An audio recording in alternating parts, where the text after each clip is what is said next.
Fala pessoal, bom dia, boa tarde, boa noite, boa madrugada. Estamos aqui para mais uma aula e a aula de hoje é simplesmente resolução de questões sobre noções de cartografia. Lembrando, pessoal, que essa aula, os exercícios são exercícios de fixação, portanto não usaremos ainda questões da banca IBFC, tá certo? Então a aula de hoje tem como objetivo aprender o conteúdo para a gente mandar bem na prova. Então chega de conversa, chega de enrolação. Vamos lá! Então, vamos lá, pessoal. Questão número 1 diz assim. De acordo com o desenho abaixo, considerando que são 18 horas, se a bola for chutada do centro em direção aos pontos A, B e C, respectivamente, claro, as direções percorridas serão. Bom, aqui eu tenho uma referência importante, pessoal, que são a questão das 18 horas. Anotar aqui, porque isso vai ajudar na resposta da questão. 18 horas, pessoal, portanto, o Sol está se pondo. Então, este Sol aqui vai corresponder ao ponto cardeal oeste. Belezinha? O lado contrário, portanto, vai ter que ser leste, que é o lado do Sol nascente. Aqui eu vou ter, portanto, vamos lá, nessa direção, norte, e do lado contrário, sul. Então, aqui eu posicionei os pontos cardeais, mas por que aqui vai ser norte?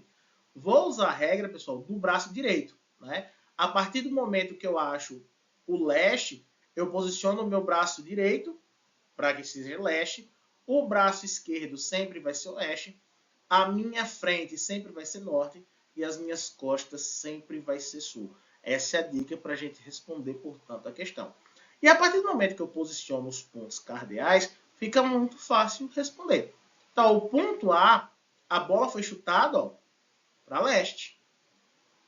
A bola B foi chutada para norte. E a bola C, que está entre norte e oeste, noroeste. Portanto, aqui na resposta dessa questão, letra E. Tá? Questão simples, mas que mostra como isso pode ser cobrado aí no nosso concurso. Vamos lá para mais outra questão. Começa dizendo assim, ó. Um grupo de turistas vai visitar alguns municípios do Espírito Santo. Eles vão sair de Vila Velha e vão para Cachoeiro do Itapemirim.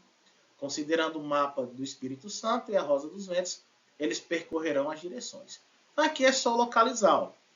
Aqui no mapa, Vila Velha está aqui, Cachoeiro do Itapemirim está aqui. Então, o percurso que vai ser feito vai fazer essa direção aqui. Se a gente analisar e transpor isso para a Rosa dos Ventos, eu vou ver que eles vão sair de Nordeste, que fica entre Norte e Leste, e, portanto, vão para Sudoeste, que fica entre o Sul e o Oeste. Tá? Então, aí está respondida a nossa questão. Eles vão sair de Nordeste e vão para Sudoeste. E aqui, pessoal, percebam que essas questões elas são simples. Eu só preciso tomar cuidado na hora da resolução. Tá? Então, é só prestar atenção que a gente não perde esses itens, ok? Questão número 3 vai dizer o seguinte. Ó. Um homem sai de sua casa e caminha 50 metros em direção ao norte. Então, a primeira direção que ele foi, a própria questão já deu aqui norte. Lembrando, pessoal, que a distância aqui em metros para essa questão ela vai ser irrelevante. A gente vai trabalhar mais com direções. Tá? Segundo ponto vai dizer o seguinte. Ele vira à esquerda, segundo a referência, e caminha 20 metros. Depois ele vai virar 45 graus à esquerda. Então isso aqui vai ter uma certa relevância. E caminha mais de 7 metros. Quando ele parar, ele vai olhar para trás. Esse é outro detalhe aqui que vai fazer a diferença. Aí a questão pergunta para que direção este homem está olhando. Tá? Então, para responder essa questão, vamos rascunhar aqui uma rosa dos ventos. Tá? Olha aqui, norte, sul, leste e oeste. Nesse caso, como a questão não determinou para onde está o norte, portanto, ele não deu orientação e não deu também o anorteamento e nem a orientação, ou seja, ele nem apontou para onde está o norte nem para o leste, eu posso usar sim esse modelo de rosa dos ventos e posso convencionar o leste aqui em linha direita para responder a questão. Isso eu estou fazendo porque a questão não me deu nem norteamento, ele não apontou para onde era o norte, e também nem orientação, porque ele não apontou para onde era o leste. Então, norteado é quando você tem o norte, e orientado é quando você está o leste. Então, portanto, desnorteado é quando você não sabe para onde ir, você não conhece o norte, e desorientado é para quando você não sabe onde é o leste. Então, vamos lá. Primeiro passo da questão, ele vai dizer assim, ó, ele vai caminhar em direção norte os 50 metros. Tá? Depois disso, ele vai virar à esquerda. Tá? Então, portanto, de norte, ele vai vir em direção a oeste. Então, ele vai estar aqui. Então, à esquerda aqui, oeste. Tá? Depois a questão vai dizer, ele vai virar 45 graus, certo? E vai caminhar aos 17 metros. Então, ele vai fazer isso aqui, ó. Certo? Isso aqui. Então, ele vai parar aqui, que é justamente o meio do caminho entre o sul e o oeste. Então, entre sul e oeste, ele está parado no sudoeste. Ele está parado aqui. Ao virar para trás, ele vai olhar nesta direção aqui, que, portanto, será o nordeste. Tá? Então, a resposta dessa questão, letra C, nordeste. Então, qual é a chave para responder essa questão? Vamos se ligar aqui na dica. Do norte para o leste aqui, pessoal, certo? Norte para leste, eu vou ter 90 graus.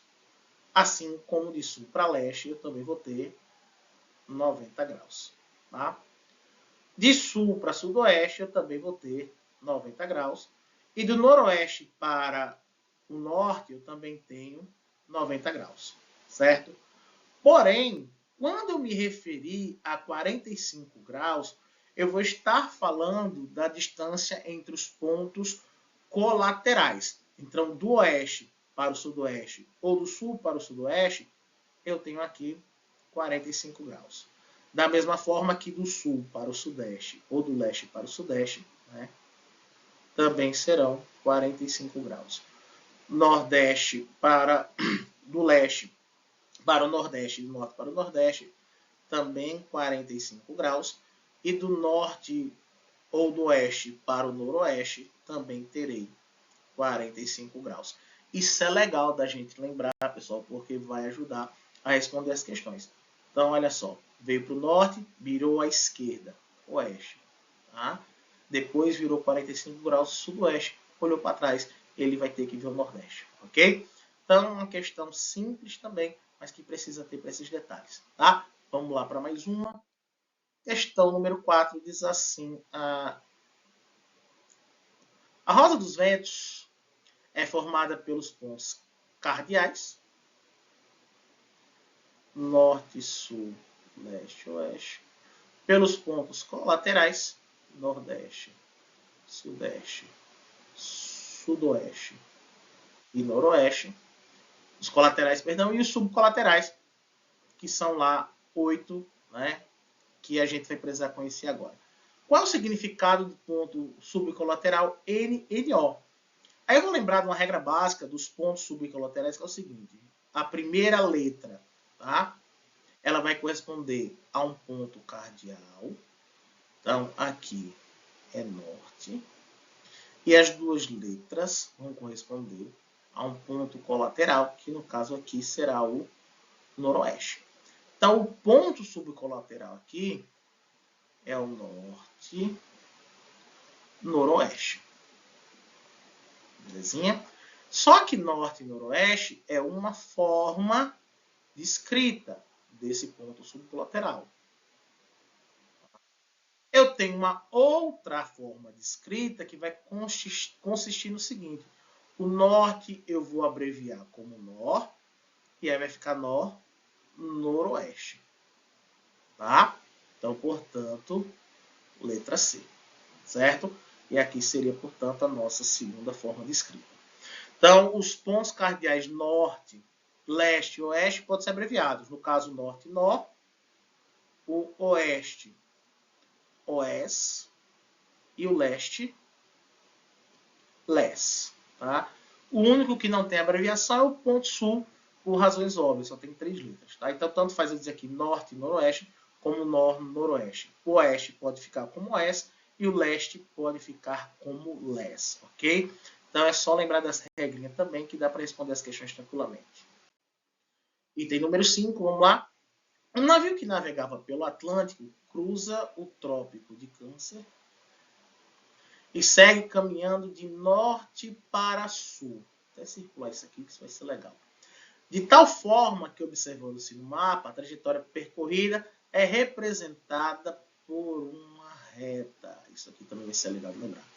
Esse percurso descrito no enunciado revela que o navio. Tá? Então vamos lá. Trópico de Câncer, então, portanto, ele está no hemisfério norte.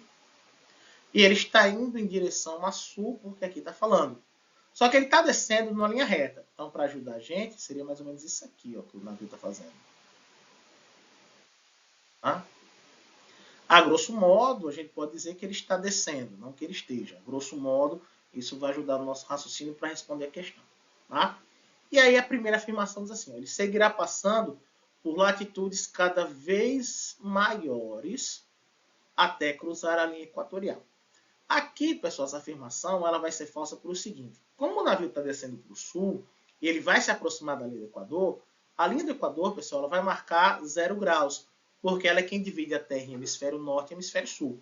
Então, se o navio está descendo para a linha do Equador, as latitudes que ele vai encontrar são cada vez menores.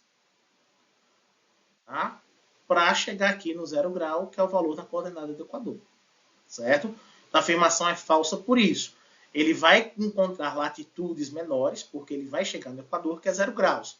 Então, para chegar a 0, precisa diminuir. Certo? Segundo, ele estará modificando constantemente a latitude, porém permanece na mesma longitude. Ora, verdadeiro.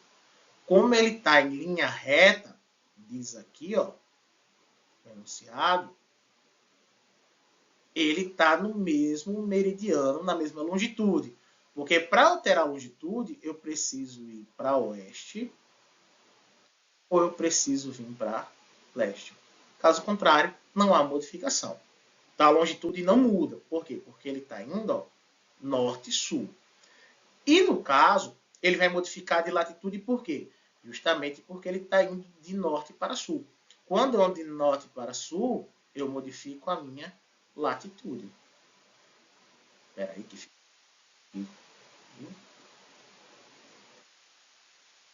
Tá?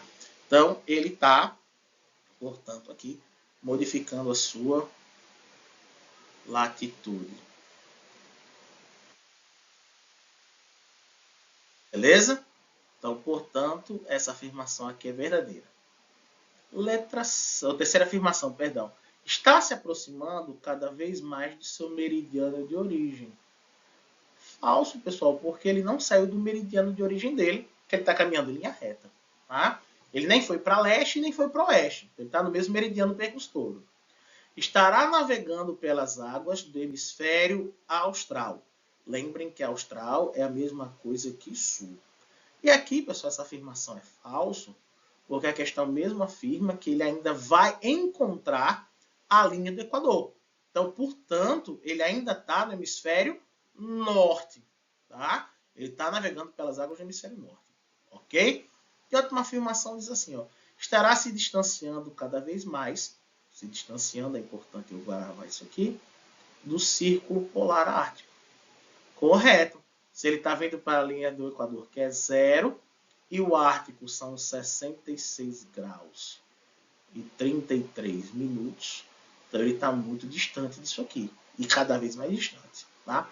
Então, a afirmaçãozinha aqui, verdadeiro. Portanto, tem verdadeiro 2 e 5. Tá? Letra A. Então, percebam aí que coordenadas geográficas também não é complicado, pessoal. É só lembrar o que é latitude, o que é longitude, quem é meridiano, quem é paralelo, quem marca norte e sul, quem marca leste e oeste, dá tudo certo para nós, beleza? Então, se você tem alguma dúvida, volta lá para a primeira aula que dá certo para nós, ok? Próximo item. Diz assim, analise as proporções a seguir. Vamos lá. Os paralelos são importantes porque permitem avaliar a latitude, ok? Que é a distância em graus a partir da linha do Equador. Corretíssimo. Né? Paralelos medem a latitude, e a latitude é a distância em graus de qualquer ponto da superfície terrestre em relação à linha do Equador. Corretíssimo. Tá? Segunda afirmação diz assim, os paralelos têm diâmetros iguais. Opa, isso aqui é falso. Por que é falso? Porque os paralelos eles tendem a diminuir o diâmetro quando eles se aproximam do polo por conta do próprio formato esférico da Terra. Tá? Então, isso aqui a gente já sabe que está falso. Você nem lê o resto da afirmação. Tá? Terceiro, meridianos são círculos perpendiculares aos paralelos. Ok, correto. Quando o meridiano cruza um paralelo, eles formam um ângulo de 90 graus. E passam pelos polos onde se cruzam. Certíssimo. Todo meridiano tem o seu antimeridiano, ou que a gente chama de antípoda. Porque o meridiano começa num polo e termina no outro. Então ele se cruza com outro meridiano para que os dois juntos possam dar a volta no planeta.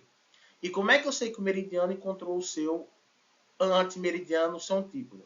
Quando eu pegar o valor de coordenada dos dois e eu tiver aqui 180 graus. Então, essa terceira afirmação aqui, portanto, está verdadeiríssima. Tá? Verdadeiríssima. Ok? Mais um. A longitude inicial é 0. Certo.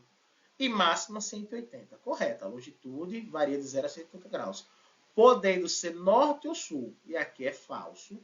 E quando eu falo de longitude, longitude só pode ser leste ou oeste.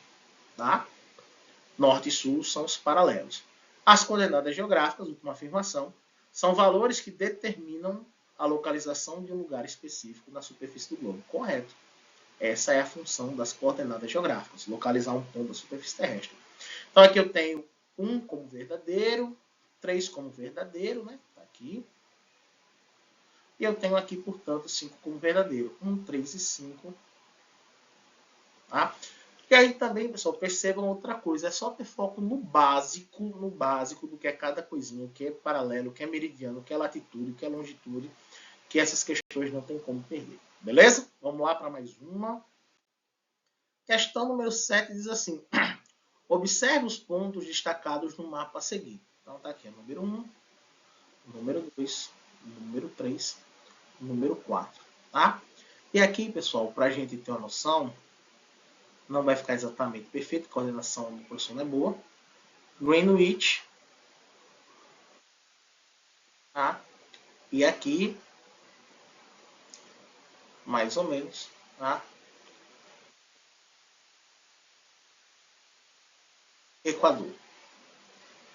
Tá? Só para facilitar a nossa compreensão. Considerando a posição dos pontos 1, 2, 3, 4, conclui que, respectivamente, os pontos 2 e 3 situam-se nos hemisférios setentrional e oriental. Vamos lá. 2 está no norte. Correto, aqui, ó, acima da linha do Equador. Corretíssimo. E o 3 está no oriente. Não, o 3 está no ocidente, aqui, ó, a oeste de Greenwich. Portanto, essa primeira afirmação aqui, falsa. Segundo, os pontos 3 e 4 situam-se no hemisfério ocidental e setentrional. O ponto 3 está dizendo que está no ocidental. Ponto 3, correto, ocidente, oeste de Greenwich. E o ponto 4, setentrional. Não, o ponto 4 é meridional, ele está aqui a sul.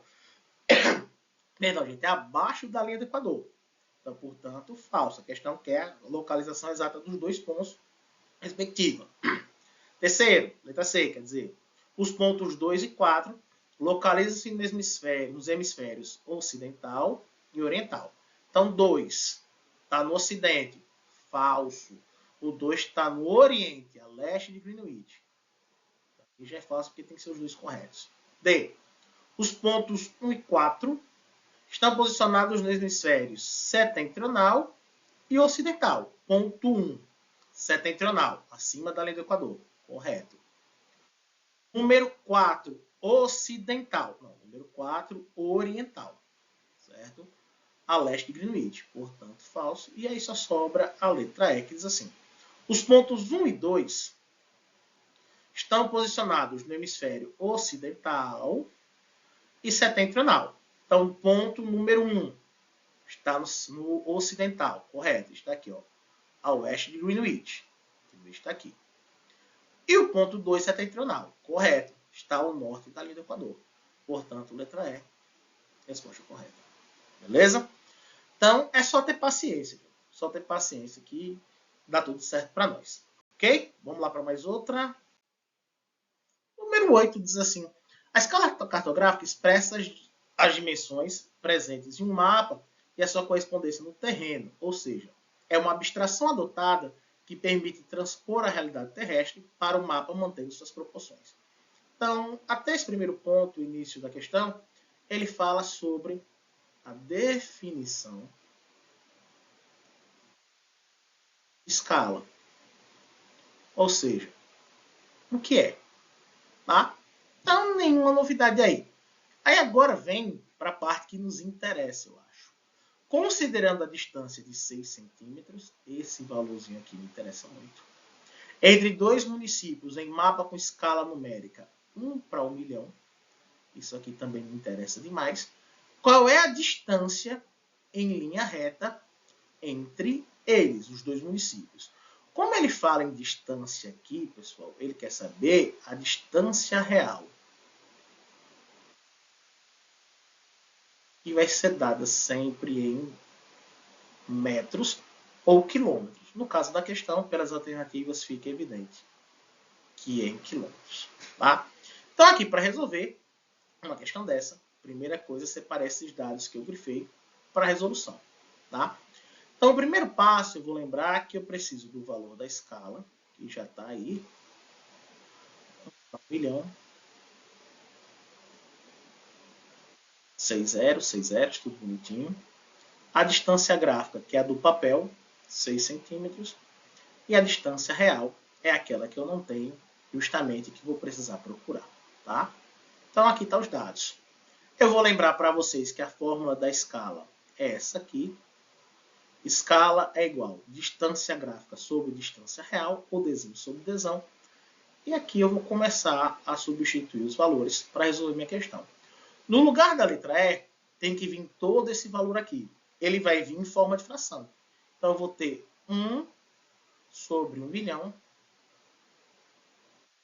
ok? Igual, no lugar da distância gráfica, que é do papel, eu vou ter 6 centímetros, sobre a distância real que eu estou procurando. Tá? Aqui, para facilitar, a gente vai fazer o seguinte, eu vou transformar esse 1 milhão, que está em centímetros, para quilômetros, até para facilitar no cálculo. Tá? Como é que eu faço isso? Eu vou dividir esse valor, 1 milhão, por 100 mil. Que você vai lembrar disso aqui, 1 quilômetro é igual a 100 mil centímetros. Então, na hora de fazer essa divisão, eu vou cortar os 5 zeros aqui. 1, 2, 3, 4, 5. Tá?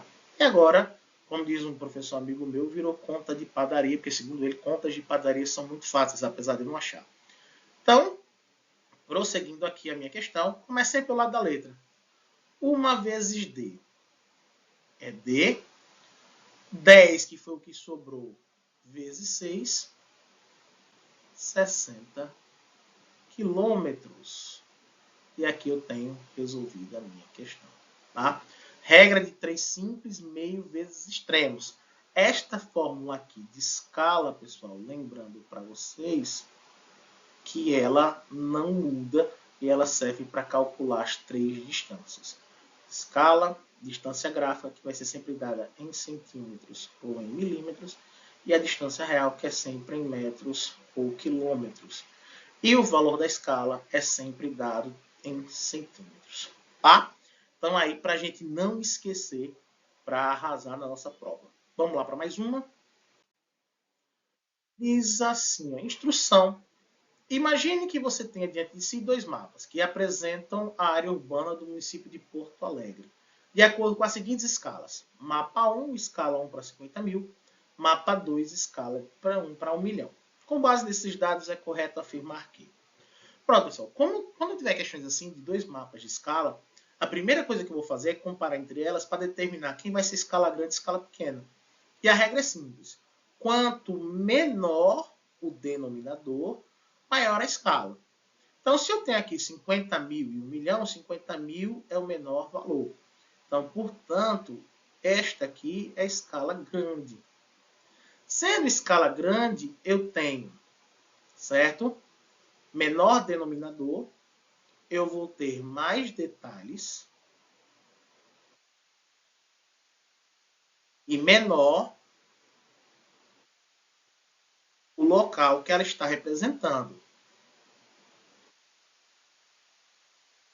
Beleza? Isso é importante a gente lembrar.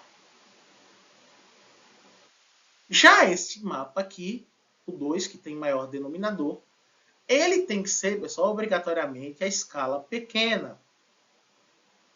E aqui, como é pequeno, eu vou ter menos detalhes. Viu? E maior vai ser o local representado. Viu? Então, escala grande é a que tem menor denominador. Escala pequena é a que tem maior denominador. Escala grande, mais detalhes, menor o local. Escala pequena, menos detalhes, maior o local. E aí lembrar desse joguete de palavras para a gente responder as questões. Tá? Então vamos analisar as alternativas para achar a resposta correta. Em ambos os mapas ocorre uma representação rica em detalhes. Falso. Essa representação rica em detalhes só existe no mapa 1. B. A escala do mapa 1 é mais recomendada para planisférios. Planisférios é a representação do planeta todo. Então é um local grande. Para local grande, tem que ser o mapa 2, o maior local representado. Então, essa afirmação aqui também ela vai ser falsa. Terceiro, o mapa de escala 1 para 500, que seria uma escala maior do que essas duas, porque ela tem menor denominador, possibilita a representação da área urbana de Porto Alegre com mais riqueza de detalhe que os mapas 1 e 2. Porque aqui, pessoal, qual é a equivalência aqui? 1 centímetro vai corresponder no real a 5 metros. Aqui eu vou enxergar muitos detalhes. Tá? Então, essa afirmação aqui é a correta, logo ela é a resposta da questão. Tá? O mapa 2, por ser maior que o mapa 1, é o inverso por conta das escalas, né? E a letra E diz assim: a riqueza de detalhes de um mapa pode representar, não depende da escala. Claro que depende. A escala indica quantas vezes o real reduzido foi para caber no papel, indicando maiores detalhes ou não, de acordo com o seu tamanho. Tá certo? Então aqui também é só lembrar de fazer essa comparação aqui que dá tudo certo. Tá? Bora lá para mais uma questão. Número 10. Diz assim: a escala é um elemento obrigatório dos mapas. Seu principal objetivo é, letra B a resposta, relacionar a distância real e a distância representada. Ok? E aí não tem muito o que discutir, é a definição de escala. Tá?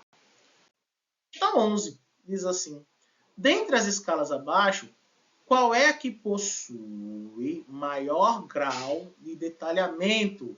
Mais detalhes, eu estou falando de uma escala grande. E escala grande é aquela que tem menor denominador. Então, das 5 aqui, é só encontrar que tem menor valor.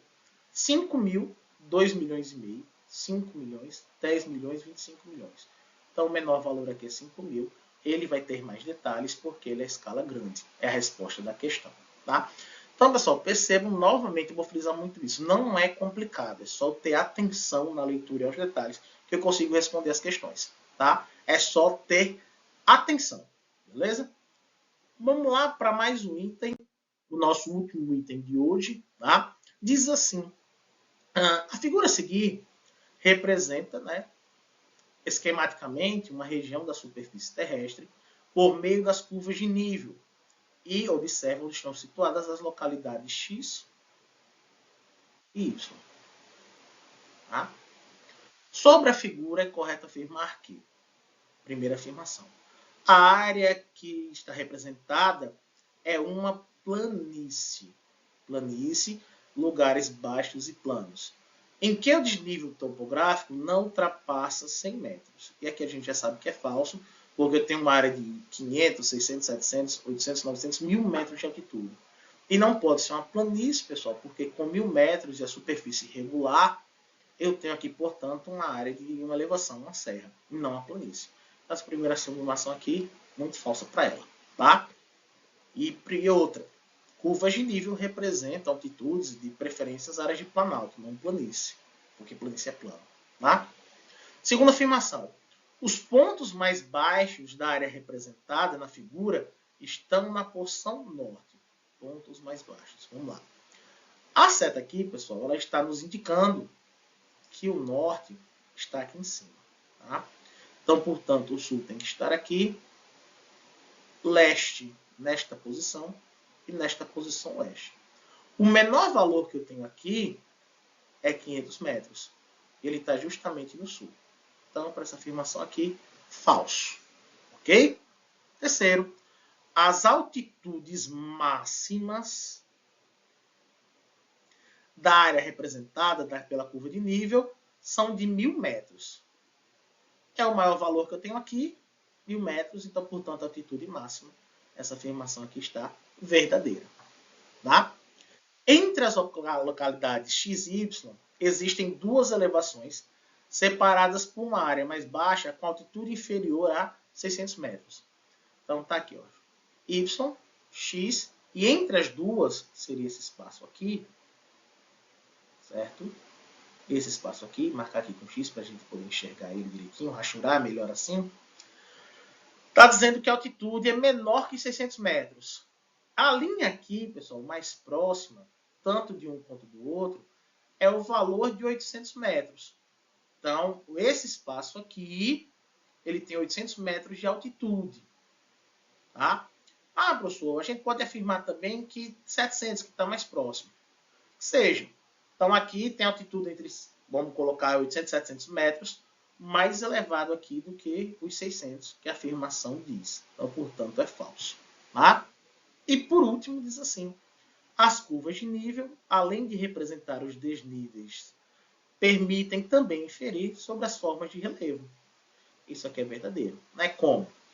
Áreas mais afastadas, linhas mais afastadas, como a gente tem aqui nesse recorte, indicam aqui menos inclinação.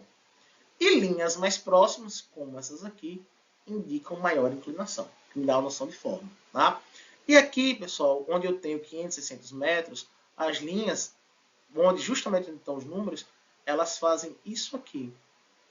Tá? Essa entrada aqui pode indicar a presença de um rio. Então, eu tenho também informações sobre a hidrografia do local. Ok? Então, é isso que a gente tem que lembrar, certo? Bom, terminada a nossa revisão, espero que vocês tenham gostado. Espero também que tenha servido para fixar melhor o conteúdo e que vocês se preparem com muita tranquilidade. Vamos ficando por aqui. Até a nossa próxima aula. Um abraço, pessoal. Se Deus quiser, estaremos juntos novamente. Valeu!